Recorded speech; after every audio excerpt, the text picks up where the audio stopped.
오늘 보실 말씀은 디모데전서 4장 1절부터 2절까지입니다. 짧으니까 함께 읽도록 하겠습니다. 그러나 성령이 밝히 말씀하시기를 후일에 어떤 사람들이 믿음에서 떠나 미혹하는 영과 귀신의 가르침을 따르리라 하셨으니 자기 양심이 화인을 맞아서 외식함으로 거짓말하는 자들이라. 아멘. 1절부터 보겠습니다. 1절 보면은 그러나 라고 시작합니다. 사도 바울이 이제 이 앞에까지 3장까지 해서 하나님의 말씀대로 사는 일이 어떤 것인지, 우리가 어떻게 해야 하나님의 말씀대로 사는 일인지를 하나하나 설명을 해왔습니다. 그리고 이제 4장 1절에 와서 이런 이야기가 나오는 거죠.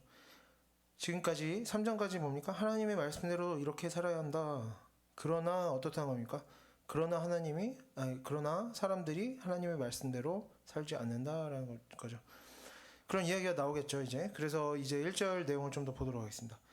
이어서 이렇게 나옵니다. 성령이 밝히 말씀하시기를 후일에 어떤 사람들이 믿음에서 떠나 미혹하는 영과 귀신의 가르침을 따르리라 하셨으니. 먼저 성령이 이러이러한 내용을 말씀하셨다라고 나오는데, 이것을 꼭 뭐 기도에서 특별한 어떤 응답을 받았다, 기적적인 응답을 받았다, 이렇게만 생각할 필요는 없을 것 같습니다.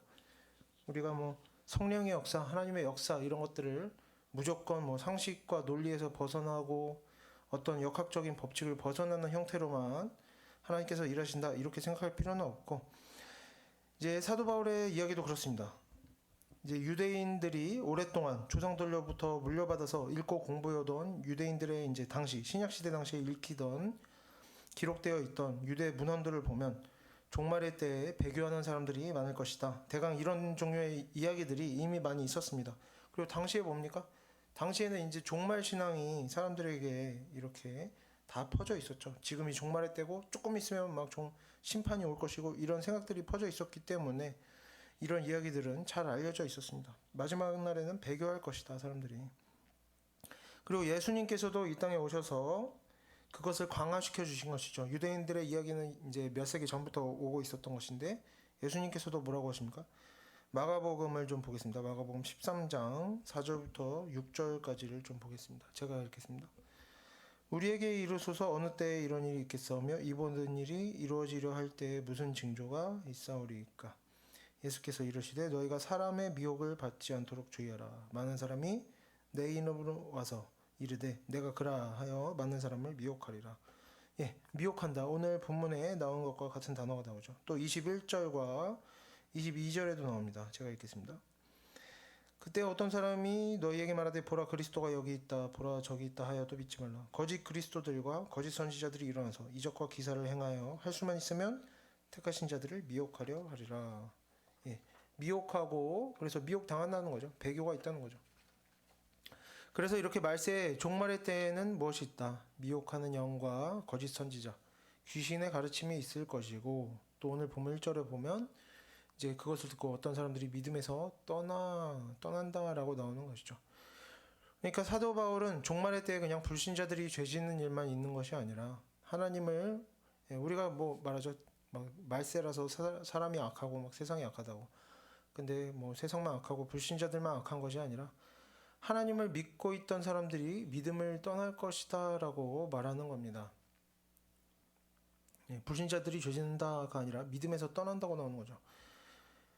믿음을 떠날 것이다. 미혹하는 영과 거짓 선지자와 귀신의 가르침을 어떤 사람들이, 믿는 사람들이 그들의 가르침을 따를 것이다. 이런 내용들이 이미 성령을 통해서 어떻게 된 겁니까? 선지자들을 통해서, 그리고 믿음의 조상들을 통해서, 예수님을 통해서 이렇게 주어진 것이죠. 이렇게 미리 이런 배교의 일들이 이미 예언된 일들임을 디모데에게 알려주고 있습니다. 그리고 실제로 디모데가 목회를 해야 하는 에베소 교회 안에서는 이런 일들이 지금 일어나고 있었죠. 당시에 바울과 디모데와 신약시대 당시에 하나님을 믿는 성도들, 바울과 디모데와 이렇게 성도들은 자신들이 종말의 때에 살고 있다고 이미 생각하고 있었습니다. 다 그렇게 생각하고 있었죠. 지금이 종말의 때다. 그래서 지금 사도 바울은 디모데에게 뭐라고 하는 겁니까? 지금이 종말의 때다. 그래서 이렇게 배교하는 사람들, 하나님을 믿는다고 하지만 하나님의 말씀대로 살지 않는 사람들이 교회에서 나타나고 있는데, 그것이 놀라운 일이 전혀 아니다. 왜? 이 시대에는 종말의 때이기 때문에 전혀 놀라운 일이 아니다. 이런 설명을 하고 있는 겁니다. 그리고 1절을 좀 더 보면 어떤 사람들이 믿음에서 떠나라고 되어 있는데, 이 떠나다라는 단어는 뭐 속아 넘어가서 죄를 짓게 된다거나 자기도 모르게 어떤 유혹 때문에, 부족함 때문에 뭐 함정에 빠져서 죄를 짓게 된다, 이런 뜻이 아니라 의도적인 것을 말합니다. 알면서도, 나쁜 것인지 알면서도 죄를 짓는 거죠. 왜? 자신의 욕심을 채우기 위해서, 저 사람이 상처입을 것을 알면서도, 이것이 나쁜 말인 것을 알면서도 나쁜 말을 하고 나쁜 행동을 하는, 그런 것을 말합니다. 의도적인 것이죠. 믿음에서 떠난다는 것도 뭡니까? 내가 믿음에서 떠나서 하나님의 말씀에 불순종해서 이러한 모양의 삶을 살아가는 것이 나쁜 것임을 이미 알면서도 그렇게 살아가는 사람들이 이 종말의 때에는 나타난다라는 겁니다. 지금 성경 본문에 따르면 우리가 사는 종말의 때에는 하나님을 믿는다고 하면서 교회에 와서 예배를 드리면서, 그리고 이렇게 자신의 말과 행동에 나쁜 것이 있음을 알면서도 자신이 하는 어떤 말이나 행동이 남에게 피해를 주고 다른 사람의 마음을 상하게 하는 일인 걸 알면서도 어떻게 한다는 겁니까? 자신의 욕심을 채우기 위해서, 나의 어떤 즐거움, 나의 편안함을 위해서, 나의 습관에 따라서 그런 악한 일들을 의도적으로 계속해서 하는 사람들, 배교하는 사람들이 있다라는 것이죠. 뭐 교회를 다니다 보면 그런 이야기를 하는 사람들을 정말 많이 만날 수 있습니다. 어떤 이야기입니까? 교회 안에서건 아니면 뭐 학교나 직장에서건 이런 이야기들을 하기도 많이 하고 들리기도 많이 들리죠. 교회 다닌다는 사람이 이런 말을 하더라, 이런 행동을 하더라. 그래서 그런 걸 보니까 참 같이 예배하기가 힘들다. 교회 다니기가 힘들고 예배하기 힘들고 기도가 안 되고 왜 믿는다는 사람들이 저러냐. 그러면서 이렇게 교회 다니는 어떤 사람들의 잘못된 말이나 행동 때문에 자신의 믿음이 흔들리는 그런 사례들이 있는 것이죠. 이런 믿음이 흔들리게 되는 것은 그 원인이 어디에 있습니까? 그 사람들, 그 믿음이 흔들린 사람이 이렇게 만나고 보고 듣고 한 그 사람들이, 뭐 교회 다니면서 나쁜 일을 하는 사람들이, 그 사람들이 나쁜 사람이기 때문에 그 사람들이 나쁜 짓을 해서 내 믿음이 흔들리는 게 아닙니다. 우리의 믿음이 흔들리는 이유는 뭡니까? 우리가 하나님의 말씀을 잘 모르기 때문이죠. 왜 이렇게 이야기할 수 있느냐? 교회에 다니는 어떤 사람들이, 이제 내가 아닌 다른 사람들이죠. 교회에 다니는 어떤 사람들이 나쁜 말을 하고 죄를 짓는 것과 그런 것을 보고 우리의 믿음이 흔들리는 것은 각각 별개의 일이라고 우리가 이해할 수 있어야 됩니다. 교회 다니는 사람들이 죄를 짓는다고 항상 그 주변의 모든 성도들의 믿음이 흔들리는 것은 아닙니다. 어떤 사람들은 믿음이 흔들리지만 어떤 사람들은 그렇지 않죠. 교회 다니면서 죄 짓는 사람들은 그들 각자 그들의 죄에 대해서 심판을 받을 것입니다. 하지만 그런 성도라고 하면서 나는 교회에 열심히 다닌다라고 하면서 죄 짓는 사람들을 보고 신앙이 흔들린다라고 하는 사람들은 각자 자신의 신앙 상태에 대해서 스스로도 책임을 져야 하는 것입니다. 왜 그런가? 성경에서는 분명하게 반복해서 우리에게 이야기하고 있기 때문이죠. 어떤 이야기? 교회 안에 무엇이 있다? 거짓 선지자가 있고 거짓 교사가 있고 거짓 성도들이 있다. 그래서 하나님을 믿는다고 말하면서, 성도라고 하면서, 심지어 뭡니까? 목사라고 하면서 어떤 사람도 있을 수 있다. 죄를 짓는 사람들, 나쁜 짓을 하는 사람들, 거짓말을 하는 사람들이 교회 안에 얼마든지 있을 수 있다라고 하나님께서는 이 성경을 통해서 우리에게 반복해서 분명하게 말씀해주고 계십니다. 그런데 뭐 새신자도 아닌데, 교회를 어느 정도 오래 다닌 성도인데도 자꾸만 뭐 교회 다니는 다른 사람이 죄 짓고 나쁜 짓 하는 모습을 본다고 신앙이 흔들리고 그러면 뭡니까? 그 사람은 교회를 오래 다니면서도 하나님의 말씀을 제대로 배우고, 듣고 배우고 하지 못한 사람이거나, 아니면 이미 충분하게 듣고 배웠는데도 하나님의 말씀을 믿지 않는 사람인 것이죠. 하나님께서 아무리 말씀하셔도, 거짓 선지자가 있다, 거짓 성도가 있다, 거짓 교사가 있다 아무리 말씀하셔도 스스로 뭐라고 생각하는 겁니까? 아니다, 교회 다니는 사람은 저렇게 살면 안 된다, 이렇게 생각을 하는 거죠.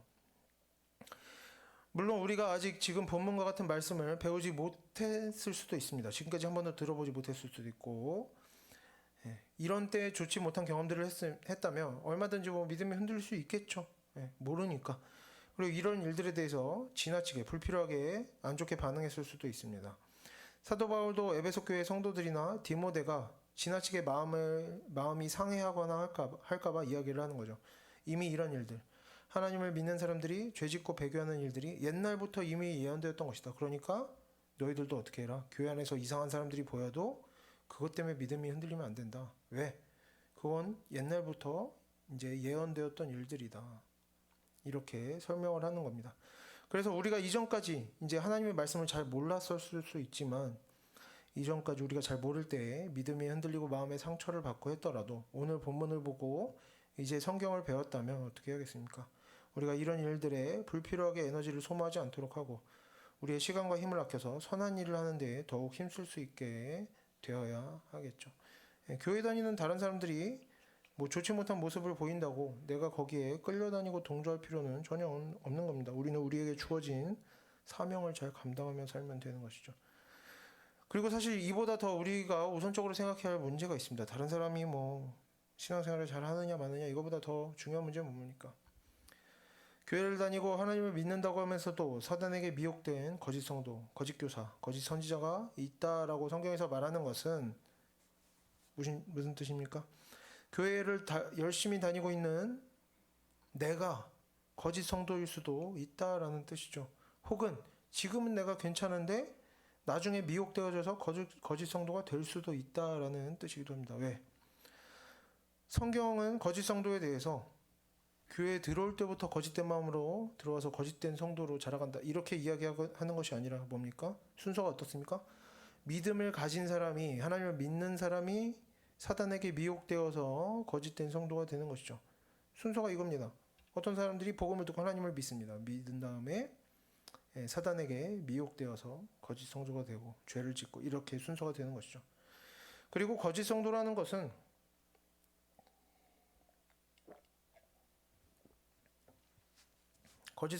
어떤 거창한 새로운 이단적인 종교 집단에 가입하는 사람만 말하는 것이 아닙니다. 그러니까 나는 절대로 그렇게 되지 않을 것이다. 이렇게 장담할 수 있는 그런 대단한 것이 아니라는 거죠. 우리가 뭐 이단으로 살아야지, 거짓 성도로 살아야지 하고 각오를 다져야만 그때부터 거짓 성도로 사는 것이 아니라는 말입니다. 우리가 그 누구도 그런 마음을 먹지 않겠죠. 하나님을 믿는다고 말하면서도 말씀대로 살지 않는다면 어떤 겁니까? 뭐 인내와 희생을 모르고 자랑하고 분노하고 거짓말하고 자신의 뜻을 강하게 주장하고 굽힐 줄 모르고 논쟁하고 다투는 일을 즐기고 뭐 다 성경에 나오는 내용들이죠. 이런저런 악한 말을 하고 악한 행동을 하고 이렇게 하나님을 믿는다고 말하면서도 하나님의 말씀에서 벗어난 삶을 살고 있다면 우리는 불신자의 때부터 매여 있던 그런 사단의 영향력에서 아직도 벗어나지 못한 것이거나 아니면 우리가 잘 믿고 있다가 이제 미혹당하는 영에게 미혹당해서 거짓 성도로 이미 살아가고 있다 이렇게 이야기할 수가 있겠죠. 물론 이유가 있을 수 있습니다. 주변 사람들이 너무 이상한 사람들이 많다. 그래서 막 이렇게 나쁜 말을 할 수밖에 없다. 그런데 성경은 뭐라고 합니까? 그런 거에 다 이야기를 하고 있죠. 악에 악으로 맞서지 말고 선으로 악을 이기라. 그래서 우리가 성경을 계속해서 잘 배우고 어떤 순종하는 마음이 필요한 겁니다. 우리가 스스로는 그렇게 생각하고 있어도 이미 거짓 성도일 수가 있는 거죠. 나는 하나님을 잘 믿는 사람이다. 난 거짓 성도가 아니다. 난 이단이 아니다. 이렇게 하지만 그 삶이 순종하는 삶이 아니라면 이미 미혹되었지 않았나 우리가 스스로를 돌아봐야겠습니다. 그리고 1절을 조금 더 보면 마지막 부분에 가르침을 따르리라. 이제 귀신의 가르침을 따른다는 거죠. 뭐라고 나오죠? 귀신의 가르침을 따르리라 이렇게 나옵니다. 믿음에서 떠난 사람들이 바보라서 그저 본능에 충실한 사람들이라서 원래가 성격이 안 좋고 나쁘고 악한 사람이라서 뭘 가르쳐줘도 이해도 못하고 학습이 안 되고 싫어하고 그래서 죄를 짓고 하는 것이 아닙니다. 심지어 새신자라서 배운 것이 없어서 죄를 짓게 되는 것도 아니라는 거죠. 어떻게 죄를 짓는 겁니까? 어떤 사람들이 믿음에서 떠나는 일은 어떻게 이루어진다? 미혹하는 영과 귀신의 가르침을 따르는 일을 통해서 이루어진다라는 겁니다. 무슨 소리입니까? 어떤 가르침을 받고 공부를 하고 학습을 하고 그래서 점차 이제 미혹되어지고 믿음에서 떠난다는 거죠.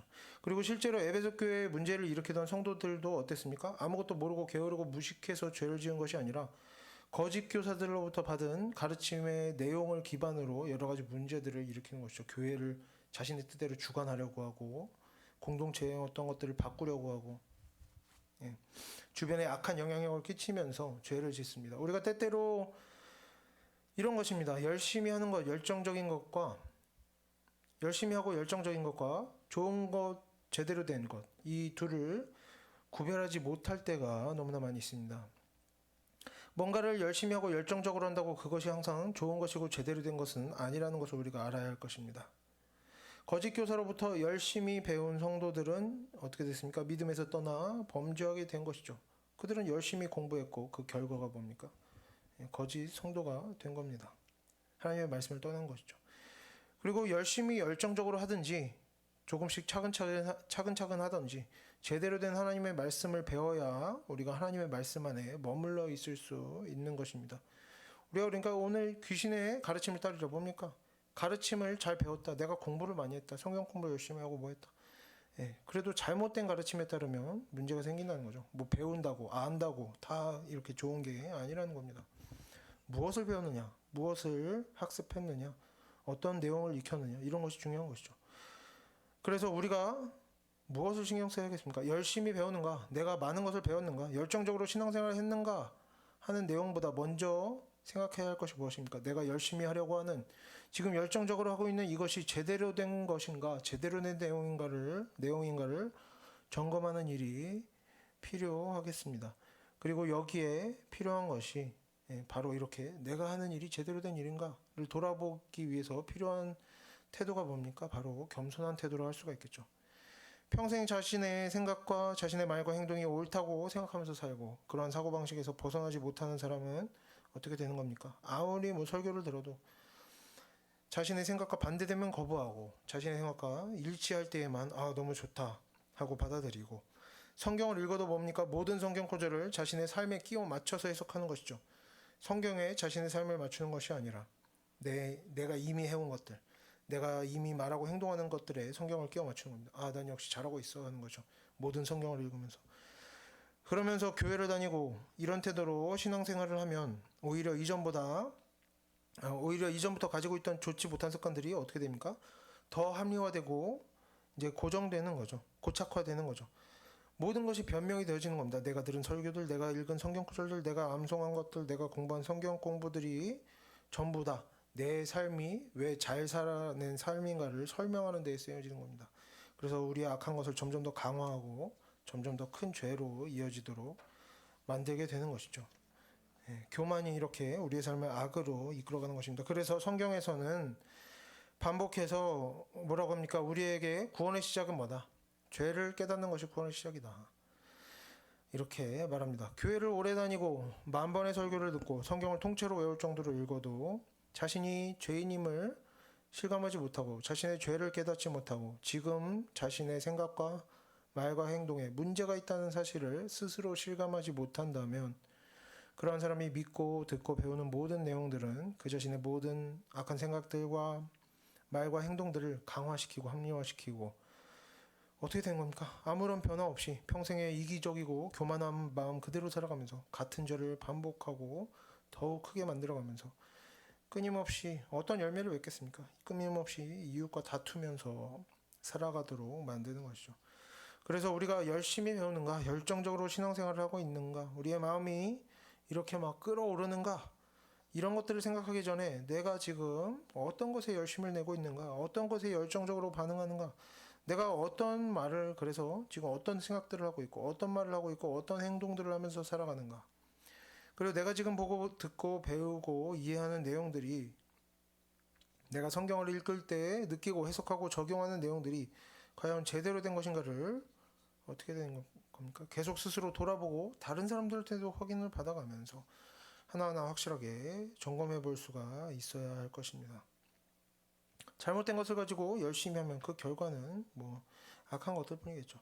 이제 넘어가서 2절을 보겠습니다. 지금 1절과 2절을 해석하는 문제가 조금 이제 복잡한 문제들이 있는데 여러 가지 이론들이 있지만 헬라어 문법상으로는 이제 1절에 어떤 사람들이라고 나오죠. 어떤 사람들이 믿음에서 떠나 할 때 이 1절에 어떤 사람들, 믿음에서 떠난 사람들이 바로 2절에 나오는 양심에 화인 맞아서 거짓말하는 사람들이라는 것을 확인할 수 있습니다. 물론 다른 주장을 하는 책들도 많은데 오늘은 간단하게 좀 이렇게 보겠습니다. 그래서 오늘은 이렇게 1절에 나오는 믿음에 떠난 사람들이 2절에 나오는 양심에 화인 맞은 사람들이다 이렇게 정리를 하고 2절을 좀 보면 2절은 이렇게 1절에서 나온 믿음에서 떠난 사람들에 대해서 추가적인 설명을 하고 있는 것이죠. 믿음에서 떠난 사람들이 어떤 사람들인가 추가 설명을 하고 있는데 2절을 한번 같이 읽고 나서 그 내용을 살펴보도록 하겠습니다. 자기 양심이 화인을 맞아서 외식함으로 거짓말하는 자들이라. 먼저 양심이라는 단어가 나옵니다. 성경에서 이 양심이라는 단어는 항상 선한 것이 아니라 선하게도 되고 악하게도 될 수 있는 그런 것이라고 전에 설명을 했었죠. 자주 이런 설명이 나옵니다. 성경에서. 그래서 양심이 좋은 상태여야 선한 일을 할 수가 있는 것이고 양심이 이제 잘못된 상태, 악한 상태, 즉 반대의 경우죠. 양심이 어떻게 되는 겁니까? 처음에는 양심에 찔림이 있으면서도 자기 욕심을 이루기 위해서 하면 안 되는 말인 줄 알면서 자꾸 하고 하면 안 되는 행동인 줄 알면서 자꾸 하고 이런 죄를 반복하다가 그러다 보면 어떻게 되는 겁니까? 양심이 무뎌지고 망가지는 것이죠. 그래서 이렇게 양심이 이제 무뎌지고 망가진 상태가 되어버리면 그때서부터는 양심의 찔림이 없는 겁니다. 작동을 하지 못하는 거죠.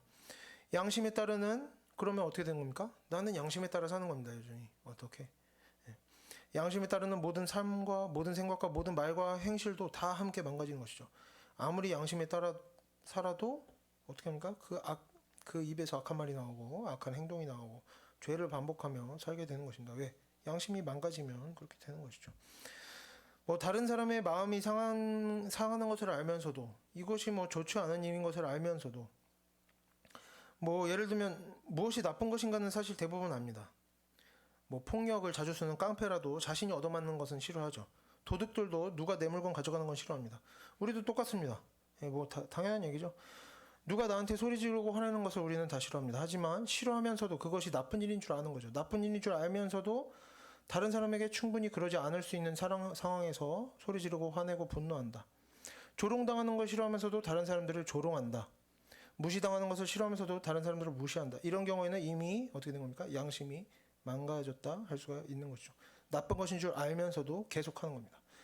당연히 그리고 이렇게 양심이 망가져 있으면 다른 사람들이 볼 때 저러면 안 되는데 저렇게 안 해도 더 좋은 방법들이 있는데 싶은 일들도 스스로 내면에서 합리화시키는 거죠. 어떻게? 화를 낼 수밖에 없는 상황이다. 무시할 수밖에 없었다. 조롱할 만했다. 저 사람이 문제다. 스스로 계속해서 이런 판단을 내리고 그것들을 실행에 옮기는 겁니다.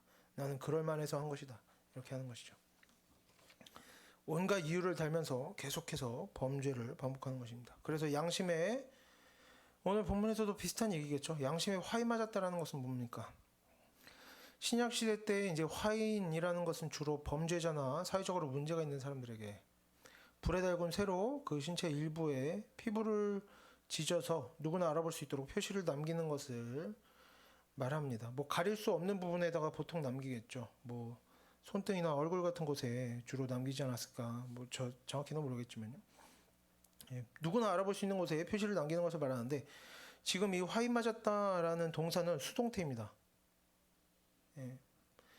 뭡니까? 믿음에서 떠난 사람들이 화인을 지지는 것을 당하는 것이죠. 누군가에게 당하는 것입니다. 그래서 이 화인을 행하는 주체는 누굽니까? 1절에서 나온 미혹하는 영과 귀신, 즉 사단이라고 볼 수가 있겠죠. 그래서 이렇게 양심의 화인을 맞았다라는 것은 말씀대로 살지 않는 사람들, 하나님을 믿다가 믿음에서 떠나고 귀신의 가르침을 따르는 사람들, 이런 사람들이 그 양심이 공식적으로 사단의 소유물이 된 것 같은 상태라는 겁니다. 뭡니까? 누가 봐도 저것은 사단의 소유가 된 양심이다 이렇게 볼 수가 있다는 거죠. 화인 만다는 건 자신에게만 의미가 있는 것이 아니라 누가 봐도 그 소유 이제 그 주인을 알 수 있는 것 아니면 그 화인의 의미를 알 수 있는 것이죠. 그래서 뒤에 보면 양심에 화인 맞은 사람들에 대해서 이렇게 설명이 나오는데 보면 이렇게 나옵니다. 외식함으로 거짓말하는 자들이다 이렇게 나옵니다. 이 외식함으로 거짓말한다는 표현은 1절에서 나오는 믿음에서 떠나다 귀신의 가르침을 따른다 라고 할 때 나온 이 떠나다 따른다 이런 단어들과 연결시켜 볼 수 있는 표현들입니다. 1절에서 믿음을 떠난다고 할 때 떠난다라는 표현은 아까도 이야기했지만 좀 복습하자면 뭐라고 했습니까? 실수나 속아 넘어가는 그런 것이 아니라 의도적이고 자발적인 행위를 표현하는 단어라고 위에서 설명을 했었습니다. 안 좋은 것인 줄 알아. 하지만 어떻다? 내 욕심이 내가 하고 싶으니까 그냥 해버리는 겁니다. 예. 이런 거라고 설명을 했었고, 이제 귀신의 가르침을 따른다라고 나오는 이 따른다라는 단어는 어떤 단어냐? 이 단어는 어떤 특정한 삶의 양식에 몰두하는 태도를 묘사합니다. 몰두한다는 게, 삶의 양식에 몰두한다는 게 뭡니까? 예를 들면 하나님의 말씀에 따른다.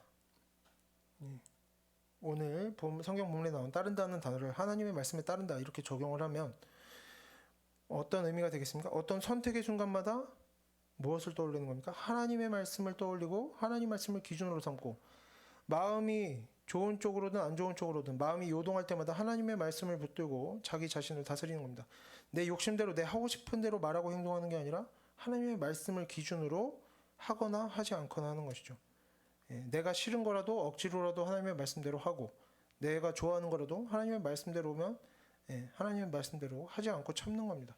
이렇게 할 때 우리가 이야기할 수 있는 거죠. 뭐라고? 하나님의 말씀에 따른다 라고 할 수가 있는 겁니다. 따른다는 것은 이렇게 삶의 양식, 특정한 삶의 양식에 몰두하는 태도를 말합니다.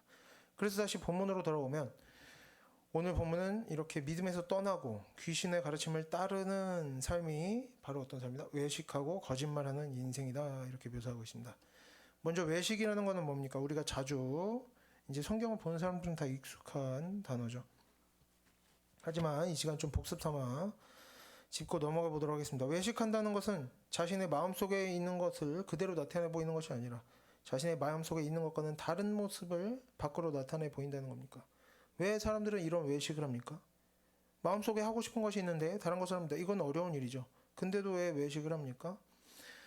외식하는 사람은 왜 자신의 마음속에 있는 것을 그대로 솔직하게 살아내지 않고 다른 모습을 보이느냐?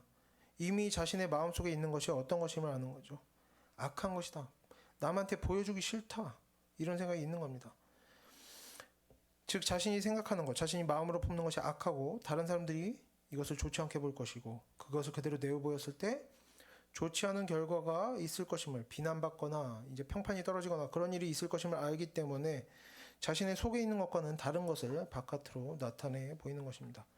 그리고 이런 태도들은 자연스럽지가 않죠. 내 마음에 있는 것과 바깥에 드러나는 것들이 다를 때에 자연스럽지 않은 모습들이 또 다른 사람들에게도 보이게 됩니다. 뭐 이런 것들, 외식하는 것은 우리의 본성이 악하나 하나님의 말씀에 순종하려고 애쓰는 그러한 삶과는 구분해야 할 것입니다. 내 안에 죄가 있지만 내가 선을 행하겠다, 이런 태도와는 구분을 해야겠죠. 하나님의 말씀에 순종하는 사람은 악한 마음이 생겨도 어떻게 하는 겁니까? 이렇지 않게 보여야지, 꾸며야지 하는 것이 아니라 자신의 악한 마음을 먼저 부끄러워하고 싫어하는 태도가 있습니다.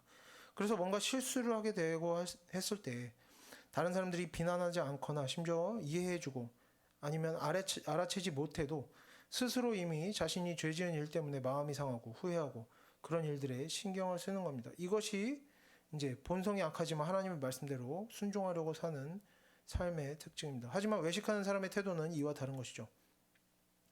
기회를 봐서 내 모습을 드러내면 안 되겠다 싶은 곳에서는 이렇게 다른 모습을 보여주지만, 악한 모습을 그대로 드러내도 되는 곳, 어떤 곳들입니까? 내가 편안하게 대할 수 있는 장소와 사람들, 나보다 연약한 자들 앞에서는 내 내면에 있는 것들을 마구잡이로 드러내는 겁니다. 하지만 또 사람들이 많이 있을 때나 혹은 자신이 잘 보여야 되는 사람들 앞에서, 잘 보여야 되는 그런 상황 앞에서는 전혀 다른 모습을 보이는 것이죠. 하나님의 말씀을 기준으로 삼는 게 아니라 기준이 뭡니까? 나에게 필요한가 아닌가, 나에게 불편한가 편한가, 나에게 유익이 되는가 되지 않는가, 이런 것들만 생각하면서 그때그때 모습을 꾸며내는 것입니다. 그리고 이렇게 내면에서부터 원칙이 세워져 있지 않기 때문에 당연히 어색하죠. 지나치게 외식하는 사람은 눈에 보기에 그 말과 행동에 대부분 어색함이 있고 티가 납니다. 뭐 예를 들면 이런 예들을 들 수가 있겠죠. 지나치게 점잖고 예의 바른 척을 하려고 하는 티가 이제 나는 사람, 어색한 사람은 실제로 그렇든 그렇지 않든 뭡니까? 스스로 어떻게 생각하는 겁니까? 자신 스스로 자신의 내면에 있는 생각과 마음들이 천박하고 유치하다고 생각하기 때문에 필요한 경우에 겉으로는 그렇지 않은 척을 하는 겁니다. 그래서 반대로 억지로 모습을 만들어내기 때문에 어색하고 이상한 모습들이, 과하게 예의 바른 척을 하는 모습들이 나타나는 것이죠. 그래서 뭐 이런 속담도 있죠.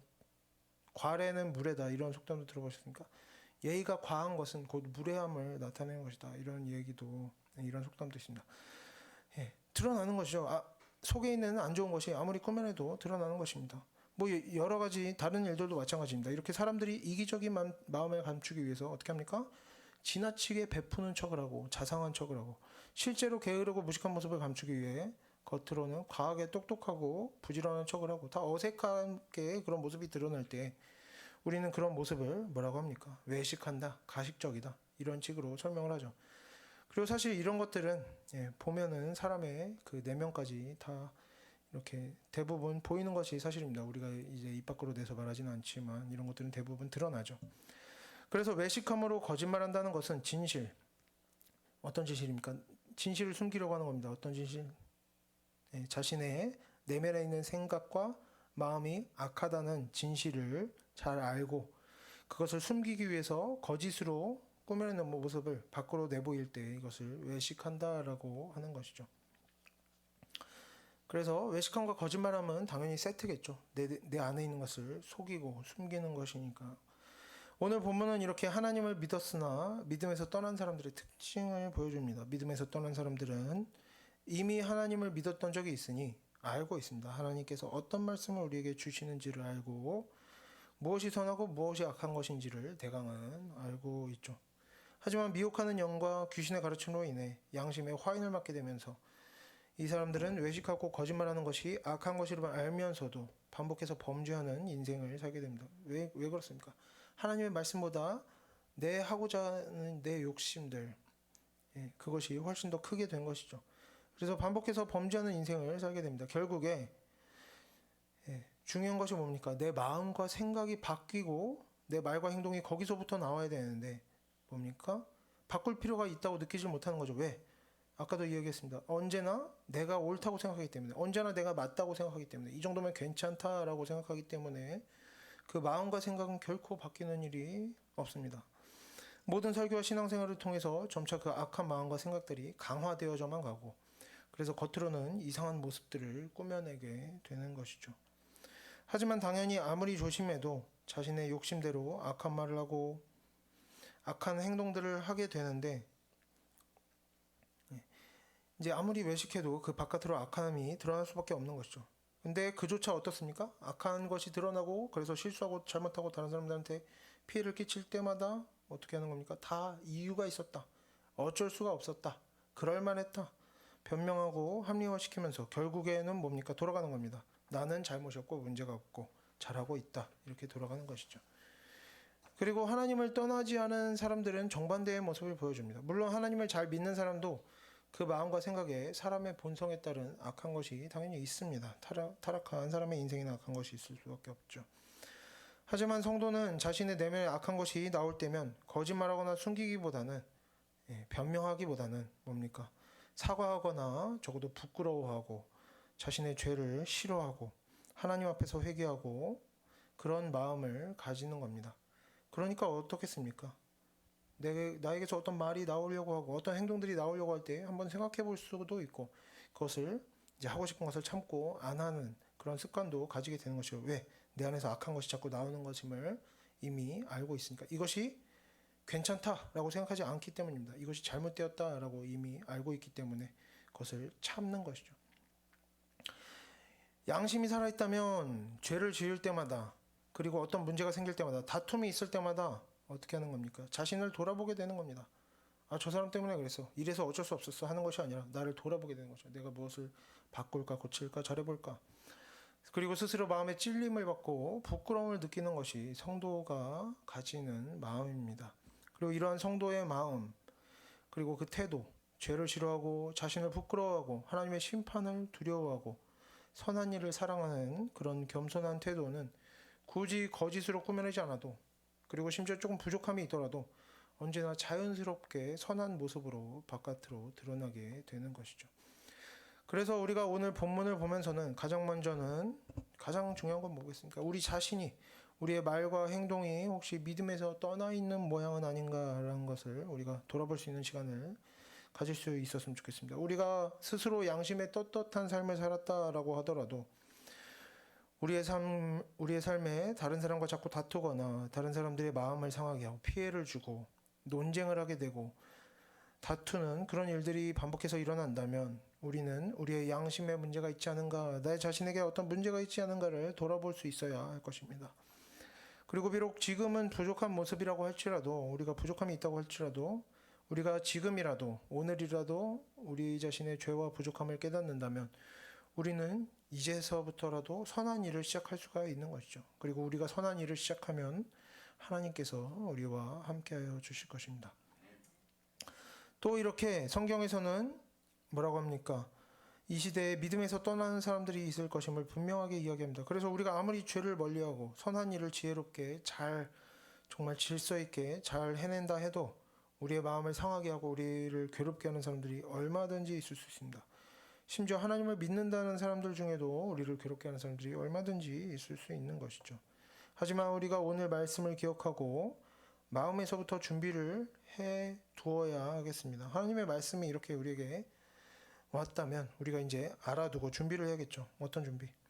악한 사람들을 만날 때에도 우리가 이런 일 때문에 에너지를 지나치게 낭비하지 않고 인생을 낭비하지 않고 피할 수 있는 일들은 피하고 감당해야 하는 일들은 미리 준비된 마음으로 우리가 훈련된 내용들을 가지고 잘 감당해내서 우리가 선을 행하고 하나님의 말씀대로 사는 일에 악한 사람들이 우리를 방해하지 못하도록 그러한 걸림돌이 없도록 해서 우리가 언제나 하나님의 자녀답게 선한 일을 열심히 하고 선한 열매를 맺고 선한 마음을 잘 지키면서 살아갈 수 있는 우리가 그런 지혜로운 하나님의 자녀로 자라가게 되기를 바랍니다.